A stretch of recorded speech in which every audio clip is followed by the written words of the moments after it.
गोपाल सिंह एक रिटायर्ड अध्यापक है। सुबह 10 बजे तक वे एकदम स्वस्थ प्रतीत हो रहे थे।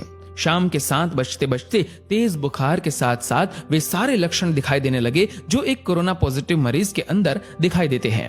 परिवार के सदस्यों के चेहरों पर खौफ साफ दिखाई पड़ रहा था। उनकी चारपाई घर के एक पुराने बड़े से बाहरी कमरे में डाल दी गई, जिसमें इनके पालतू कुत्ते मार्शल का बसेरा है। गोपाल जी कुछ साल पहले एक छोटा सा घायल पिल्ला सड़क से उठाकर लाए थे और अपने बच्चे की तरह उसे पाला और उसका नाम रख दिया मार्शल। इस कमरे में अब गोपाल जी, उनकी चारपाई और उनका प्यारा मार्शल है। दोनों बेटों बहुओं ने दूरी बना ली और बच्चों को भी पास ना जाने के निर्देश दे दिए गए। सरकार द्वारा जारी किए गए नंबर पर फोन करके सूचना दे दी गई। खबर मोहल्ले भर में फैल चुकी थी, लेकिन मिलने कोई नहीं आया।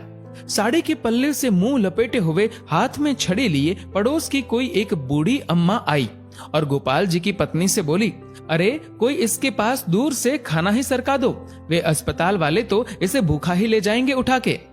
अब प्रश्न ये था कि उनको खाना देने के लिए कौन जाए। बहुओं ने खाना अपनी सास को पकड़ा दिया। अब गोपाल जी की पत्नी के हाथ थाली पकड़ते ही कांपने लगे, पैर मानो खूंटे से बांध दिए गए हो।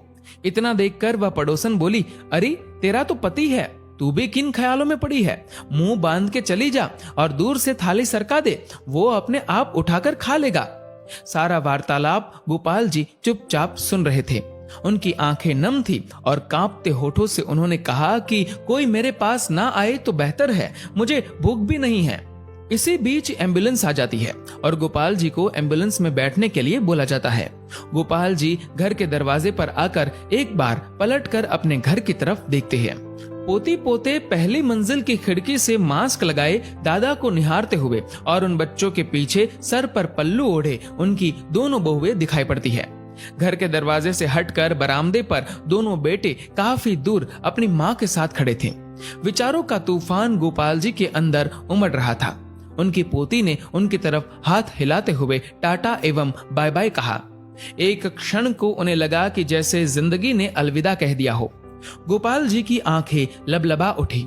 उन्होंने झुककर अपने घर की दहलीज को चूमा और एम्बुलेंस में जाकर बैठ गए। उनकी पत्नी ने तुरंत पानी से भरी बाल्टी घर की उस दहलीज पर डाल दी जिसको गोपाल जी चूमकर एम्बुलेंस में बैठे थे। इसे तिरस्कार कहो या मजबूरी, लेकिन यह दृश्य देखकर कुत्ता भी रो पड़ा और उसी एम्बुलेंस के पीछे पीछे हो लिया जो गोपाल जी को अस्पताल लेकर जा रही थी। गोपाल जी अस्पताल में 14 दिनों के ऑब्जर्वेशन पीरियड में रहे। दोबारा टेस्ट किया गया तो उनकी रिपोर्ट सामान्य थी। उन्हें पूर्णतः स्वस्थ घोषित करके छुट्टी दे दी गई। जब वह अस्पताल से बाहर निकले तो उनको अस्पताल के गेट पर उनका कुत्ता मार्शल बैठा दिखाई दिया। दोनों एक दूसरे से लिपट गए। एक की आंखों से गंगा तो एक की आंखों से यमुना बहे जा रही थी। जब तक गोपाल जी के बेटों की लंबी गाड़ी उन्हें लेने पहुंचती, तब तक वो अपने कुत्ते को लेकर किसी दूसरी दिशा की ओर निकल चुके थे। उसके बाद वो कभी दिखाई नहीं दिए। आज उनके फोटो के साथ उनकी गुमशुदगी की खबर छपी है। अखबार में लिखा है कि सूचना देने वाले को 40,000 का इनाम दिया जाएगा। 40,000। हाँ, पढ़कर ध्यान आया कि इतनी ही तो मासिक पेंशन आती थी उनकी, जिसको वो परिवार के ऊपर हंसते हंसते उड़ा दिया करते थे। एक बार आप गोपाल जी की जगह पर स्वयं को रखकर देखो। कल्पना करो कि इस कहानी में गोपाल जी का किरदार आप हो। आपका सारा अहंकार और सब मोह माया खत्म हो जाएगी। हे कोरोना, तू पूरी दुनिया में मौत का तांडव कर रहा है, पर सचमुच में तूने जीवन का सार समझा दिया है।